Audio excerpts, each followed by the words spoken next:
Good morning, students. So today we are going to start our first chapter of class 4. Grammar is the sentence, kinds and parts. First we will talk about the sentence, then their kinds and then the part. So what is a sentence? A sentence is a group of words which make complete sense. जब शब्दों के समूह को एक ऐसे arrangement में proper arrangement में arrange किया जाए ताकि वो एक सेंस बनाए, उसको हम लोग कहते हैं सेंटेंस। तो एक सेंटेंस के बारे में आप लोग क्या क्या कह सकते हो? पहला कि सेंटेंस एक अरेंजमेंट प्रॉपर अरेंजमेंट है वर्ड्स का। एक सेंटेंस में सब्जेक्ट और वर्ब होना चाहिए। It also contains object. Third, sentence को किसी और भी शब्दों पे डिपेंड नहीं होना होता है उसका सेंस बनाने के लिए। अगर सब्जेक्ट और वर्ब है तो वो और पे डिपेंड नहीं करेगा। जैसे कि राम ईट्स, राम खा रहा है, ये अपने में सेंटेंस है, इसमें सिर्फ सब्जेक्ट है और इसमें वर्ब है। लेकिन अगर ऑब्जेक्ट भी कभी कभी इंपॉर्टेंट, मतलब ऑब्जेक्ट पे डिपेंड नहीं करता है, बट हाँ ऑब्जेक्ट होता है सेंटेंस में। जैसे कि Ram eats a mango, Ram आम खाता है। लेकिन अगर हम मैंगो हटा दे, राम ईट्स, या तो ये एक सेंटेंस बन जाएगा राम खा रहा है। सेंटेंस को कंप्लीट करने के लिए, उसको ज्यादा प्रॉपर वे में करने के लिए एक सब्जेक्ट ऐड किया जाता है, इसको और मोर मॉडिफाइड और मोर डिटेल्ड करने के लिए। थर्ड, एक सेंटेंस हमेशा कंप्लीट सेंस बनाता है। लास्ट, सेंटेंस हमेशा कैपिटल लेटर से स्टार्ट होगा और एंड फुल स्टॉप पे या फिर क्वेश्चन मार्क पे होगा। तो क्वेश्चन मार्क पे कब होगा? जब कोई क्वेश्चन पूछा जाएगा। एग्जाम्पल हो जाएगा सेंटेंस का, there is a boat, full stop, what are you wearing.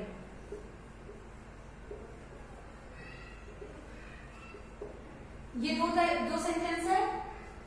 इसका फर्स्ट लेटर कैपिटल है, इसका भी फर्स्ट लेटर कैपिटल है, यहाँ फुल स्टॉप है और यहाँ क्वेश्चन मार्क है।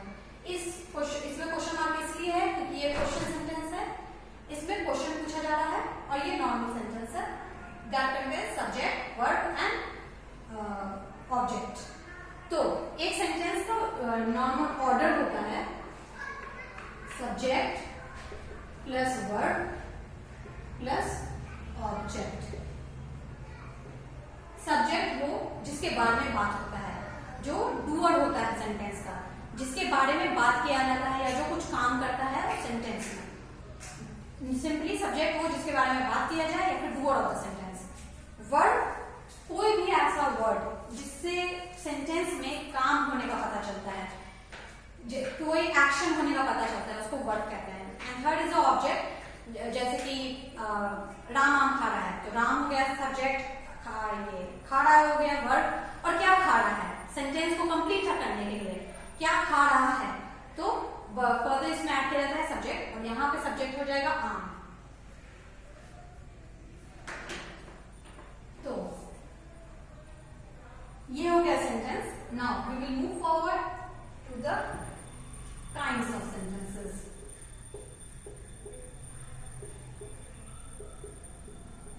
There are 4 types of sentences. First is statement. Statement को assertive sentence भी कहते हैं। Second is question. Question को interrogative sentence भी कहते हैं। Third is imperative and fourth is exclamatory. First,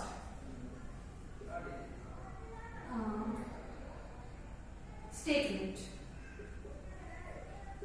जिसको हम लोग assertive sentence भी कहते हैं।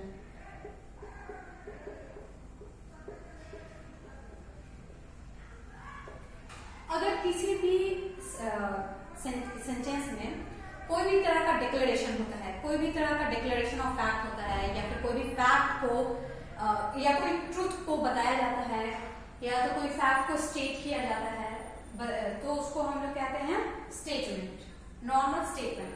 For example, birds have wings, ये ट्रूथ है। सो ये एक फैक्ट है, एक सच है जिसको हम लोग कह रहे हैं, तो ये हो जाएगा स्टेटमेंट या फिर assertive sentences.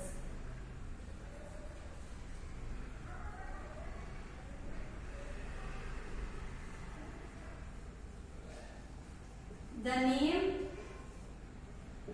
Of our galaxy is Milky Way galaxy. ये भी एक फैक्ट है, हम लोग के गैलेक्सी का नाम मिल्की वे गैलेक्सी है, तो ये फैक्ट है। तो ये हो जाएगा स्टेटमेंट या फिर असर्टिव सेंटेंसेस। सो ये हमेशा फुल स्टॉप पे एंड होगा, और ऑफ कोर्स सेंटेंस है तो इसका स्टार्टिंग लेटर कैपिटल होगा। Now moving to the second part and that is question. Question को हम लोग इंट्रोगेटिव सेंटेंस भी कहते हैं।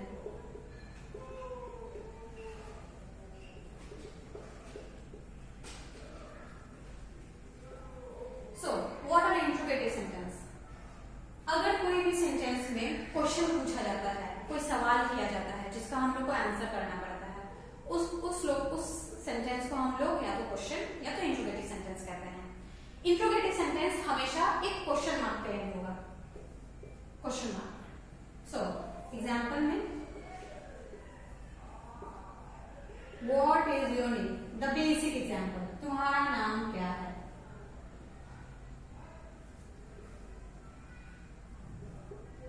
उसको ये क्वेश्चन मार्क है। वेयर डू यू लिव, तुम कहां रहते हो? इसको किए क्वेश्चन मार्क पे एंड। हाउ आर यू, तुम कैसे हो? ये हो गया। इस तरह के सेंटेंसेस को या तो क्वेश्चन या फिर इंट्रोगेटिव सेंटेंसेस कहा जाता है। हम लोग का थर्ड टाइप होता है imperative sentence.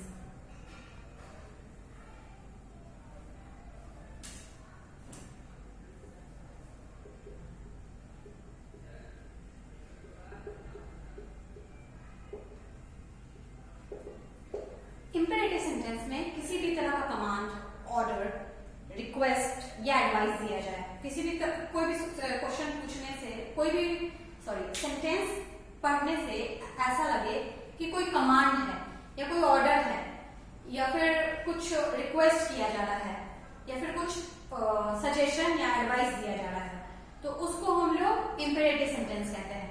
For example, you should go and bath, आपको जाके नहा लेना चाहिए, ये सजेशन है।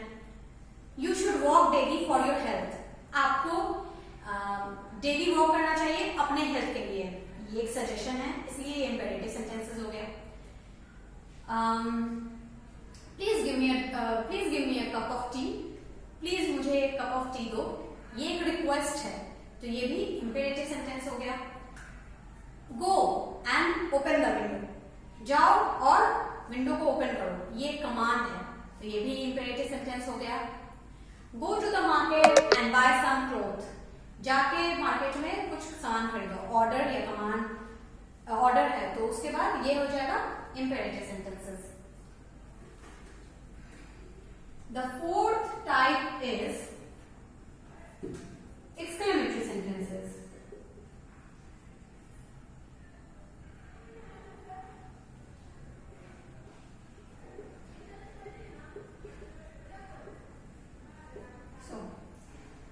When there is a strong expression of feelings such as anguish, happiness, joy, sorrow, disgust, admiration, तो उसको हम लोग कहते हैं exclamatory sentences। अगर किसी भी तरह का एक्सप्रेशन, कोई भी फीलिंग का एक्सप्रेशन हो, मतलब एक्सप्रेस किया जा रहा है उस सेंटेंस में, तो उसको एक्सक्लेमेटरी सेंटेंस कहते हैं। फीलिंग्स में कुछ भी हो सकता है, बहुत खुशी होने का, बहुत दुख होने का, या तो बहुत गुस्सा होने का, तो उसको एक्सक्लेमेटरी सेंटेंस में क्लासिफाई किया जाता है। एग्जाम्पल,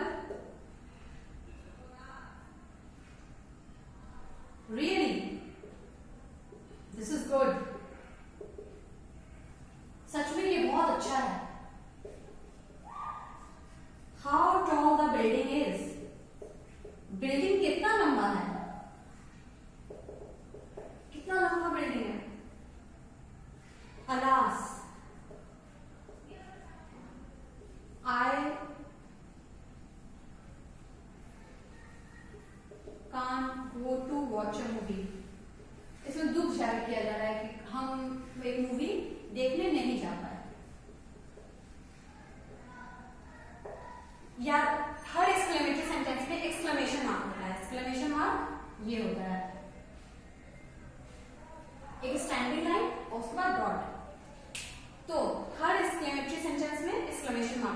या तो एक्सक्लेमेटरी सेंटेंस के एंड में होगा या तो एक्सक्लेमेटरी वर्ड के बाद होगा। यहाँ रियली के बाद है, फिर इस पूरे सेंटेंस के बाद यहाँ है, फिर यहाँ लास्ट के बाद है। सो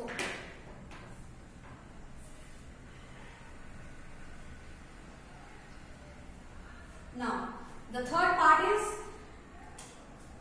parts of sentence.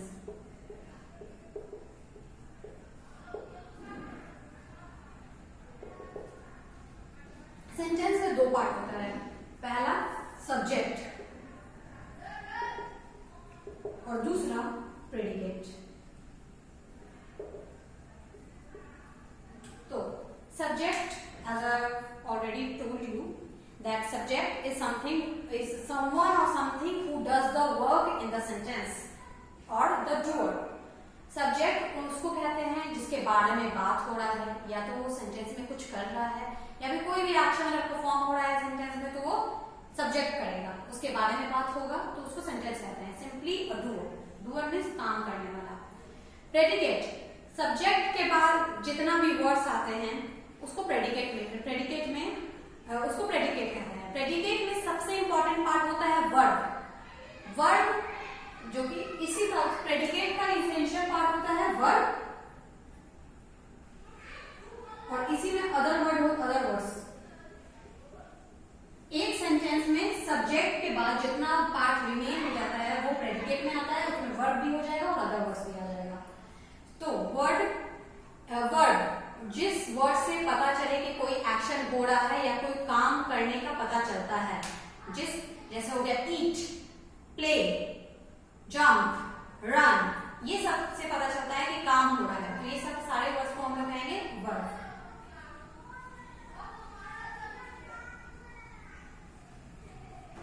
Example, birds have wings,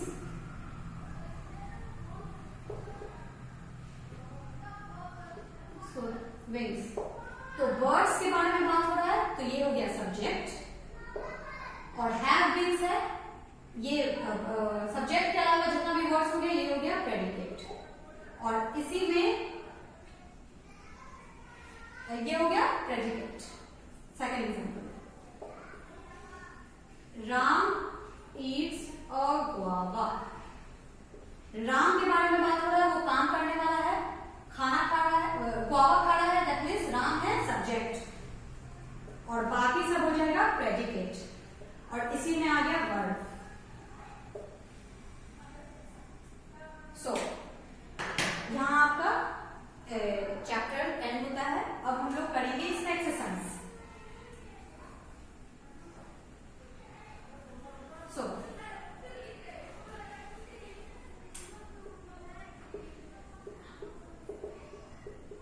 exercise, आप लोग को बुक नहीं है, मेरे पास बुक नहीं है, लेकिन मेरे पास फोन में आपका एक्सरसाइज है, तो हम लोग स्टार्ट करते हैं। तो आप लोग को दिखेगा नहीं, लेकिन फर्स्ट आपका है change this sentences into interrogative sentence. Begin each question with the word given in the bracket. Sentence दिया हुआ है और आपको इंट्रोगेटिव में चेंज करना है, और ब्रैकेट में वर्ड दिया हुआ है, एक वर्ड दिया हुआ है, और उस सेंटेंस जो चेंज करोगे आप तो उस सेंटेंस का इसी वर्ड से स्टार्ट होना चाहिए। मैं देख के देती हूँ आपको। अमृता इज एब्सेंट टुडे, ये सेंटेंस दिया है जिसको आप लोग को चेंज करना है इंट्रोगेटिव में, और ब्रैकेट में इज दिया हुआ है। इसी वर्ड से आपका सेंटेंस, आपका क्वेश्चन वाला सेंटेंस स्टार्ट होना चाहिए। तो आप लिख दो इज, फिर अमृता एब्सेंट टुडे। इज मैंने पहले लिख दिया है, इसलिए एक सेंटेंस में दो वर्ड नहीं हो सकता। इज मैंने पहले लिख दिया, इसलिए यहां अब इज नहीं लिखूंगी, अब डायरेक्ट लिखूंगी इज अमृता एब्सेंट टुडे। अगर आप लोग ने लिख दिया is Amrita is absent today तो ये गलत हो जाएगा। एक सब्जेक्ट के लिए एक ही वर्ड होता है, एक सब्जेक्ट के लिए एक वर्ड होगा, तो ये वाला यहाँ इज नहीं होगा क्योंकि हम लोग ने स्टार्टिंग में इज लिख चुका है। अब सेकंड सेंटेंस है the boys were swimming in the river, और ब्रैकेट में आपका दिया है वर्ड, तो इसका बनेगा question were the boys swimming in the river, फिर यहाँ हो जाएगा क्वेश्चन मार्क क्योंकि आप सेंटेंस बना रहे हो। थर्ड है my mother shouted at them और ब्रैकेट में लिखा है हु।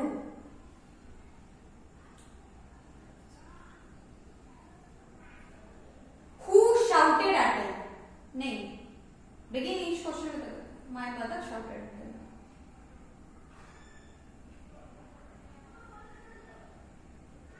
ये हु नहीं whom होना चाहिए।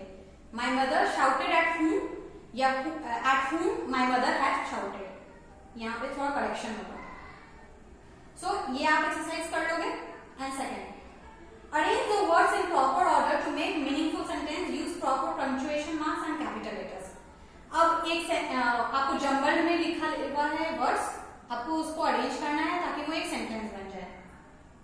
तो फर्स्ट है Australia smallest the in the continent is world, तो इसका सेंटेंस बनेगा the smallest continent in the world is Australia. The का T capital, starting letter of the sentence should be capital and it should end with either question mark, exclamatory mark और dot, full stop. Very hot, very today hot it is, तो it is very hot today. ये sentence jumble में दिया हुआ है और आपको इसको अरेंज करके लिखना है। Now the third, underline the subject part in the following sentence. C में आपको करना है सब्जेक्ट, जो काम कर रहा है उसको अंडरलाइन करना है, सब्जेक्ट को अंडरलाइन करना है। तो जब चिकन्स आर, या तो जिसके बारे में बात हो रहा है, the chickens are walking with their mother, chickens walk कर रहे हैं ना, तो काम कौन कर रहा है, चिकन्स, तो चिकन को द चिकन्स होगा underline. Crocodiles have more teeth then humans, crocodile के बारे में बात हो रहा है तो क्रोकोडाइल अंडरलाइन होगा। इसी तरह आपको सारे सब्जेक्ट को अंडरलाइन करना है सी वाले पार्ट में। डी वाले पार्ट में आपको प्रेडिकेट को अंडरलाइन करना है, तो सब्जेक्ट को छोड़ के जितना भी वर्ड बच जाएगा वो हो जाएगा predicate. Ravi was getting late for school, तो रवि हो गया सब्जेक्ट, उसको अंडरलाइन नहीं करना। वॉज से लेके स्कूल तक आप अंडरलाइन करोगे क्योंकि वो हो जाएगा predicate. Richa loves going to movies, Richa हो गया सब्जेक्ट, इसलिए रीचा को अंडरलाइन नहीं करना है। लव्स गोइंग टू मूवीज, ये हो जाएगा प्रेडिकेट। इस तरह आप सारे प्रेडिकेट को अंडरलाइन कर लोगे। लास्ट पार्ट है change the following sentences into the form as directed. Bracket में दिया हुआ है आपको कैसे चेंज करना है, और सेंटेंस दिया हुआ है जैसे एज डायरेक्टेड है, जैसे बोला जा रहा है वैसे आपको करना है। मैं इसका एक आपको करके दिखाता हूं।